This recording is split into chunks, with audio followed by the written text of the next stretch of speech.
Well, good morning. We're in for a chilly day today. Sunny blue skies, north wind 10 to 17, the high only 55. Tonight, a freeze warning, and the winds are going to pick up.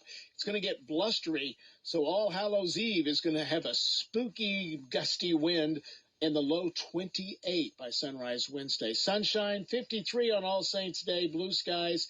And then Thursday, a frost and a freeze early, and then we'll warm up a little bit to 62. I'm meteorologist Dan Satterfield on 95.9 FM, WTWX. The latest weather update courtesy the Comfort Studios, Furniture Shops, Albertville, and Henniger. Down here in the valley has gotten 1 degree colder than it was the previous check.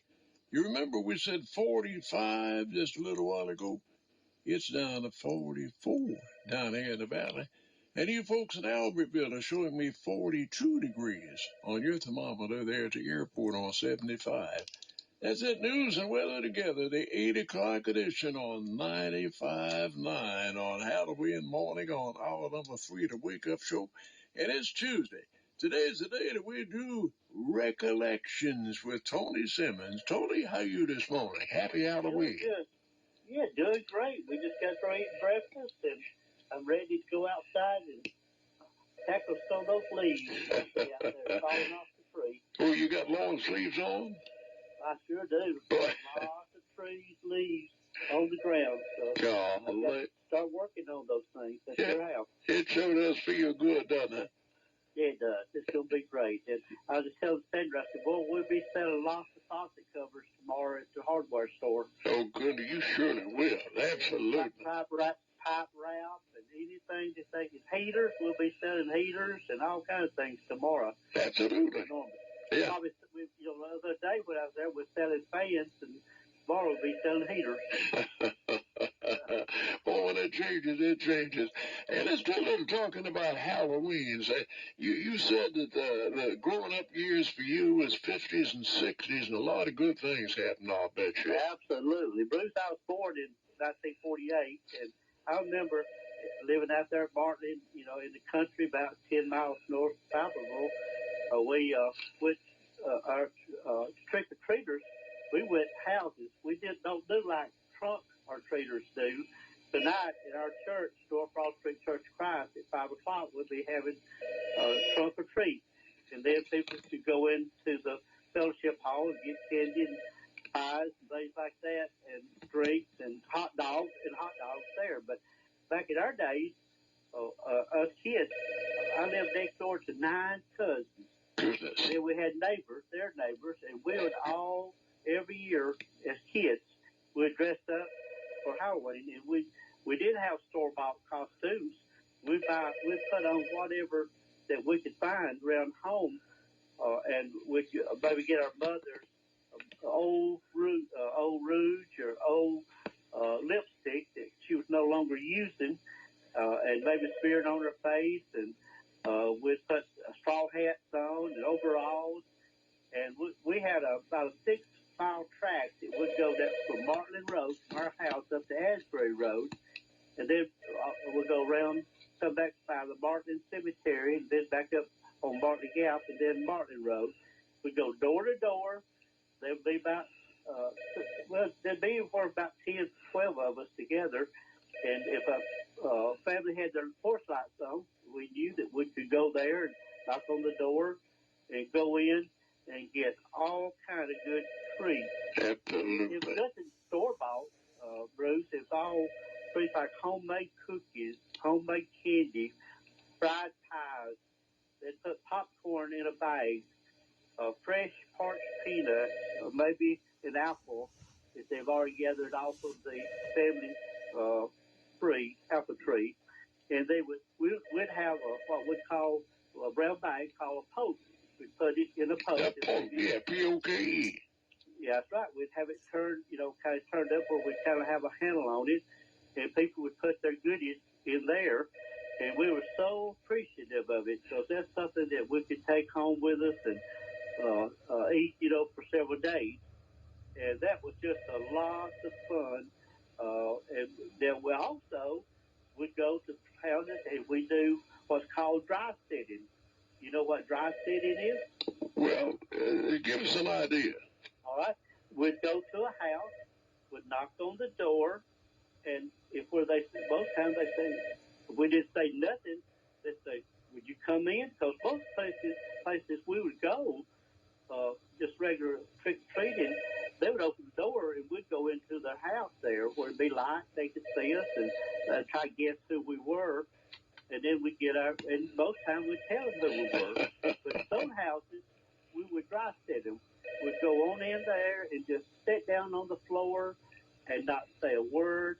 And family members would try to guess who we were. The daddy would say, Sarah, who is that? I don't know, Joe. Who is it?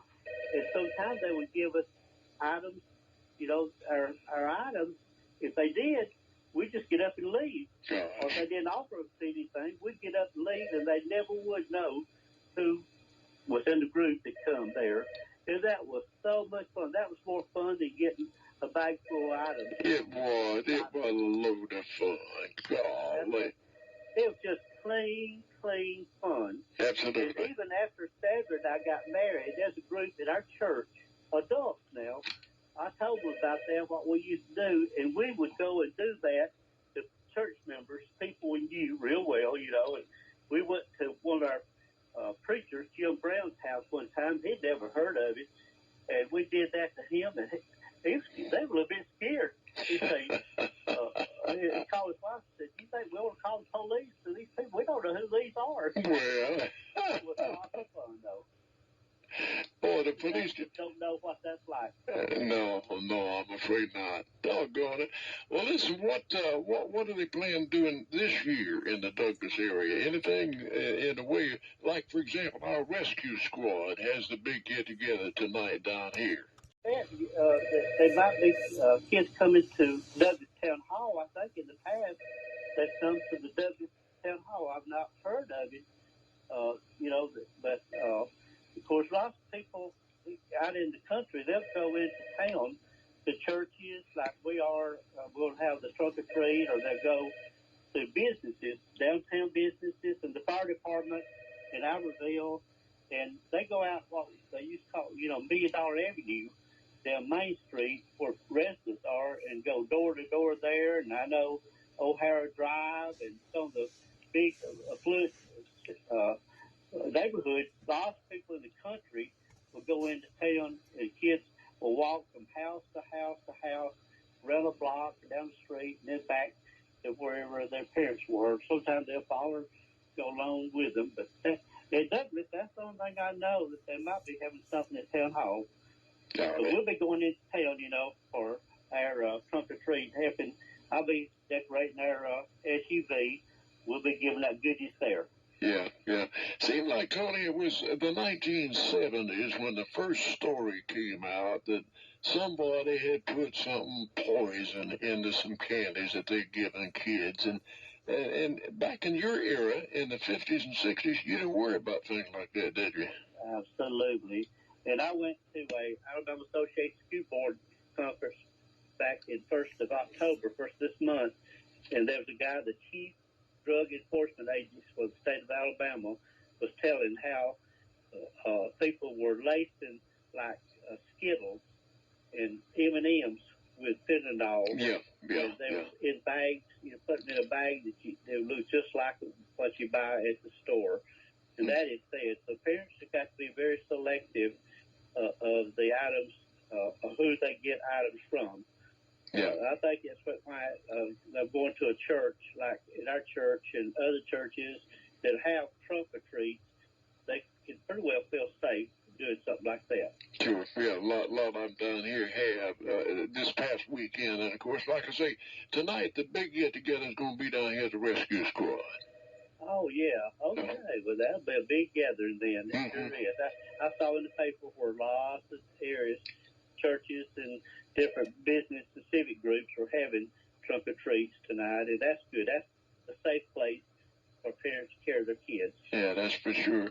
Tony, it sure has been nice getting with you on Halloween Day today. I'm looking forward to the same thing the first Tuesday of next month. That's right. I just wish that hoping that the Goblins don't get anyone tonight, so everybody be safe. Same to you. Thanks, and I'll see you in a week, if not before. All right, bye-bye. Hey, that's great, you all. It's a real treat getting with Tony on Recollections on Tuesday morning. Here it is, 8:15.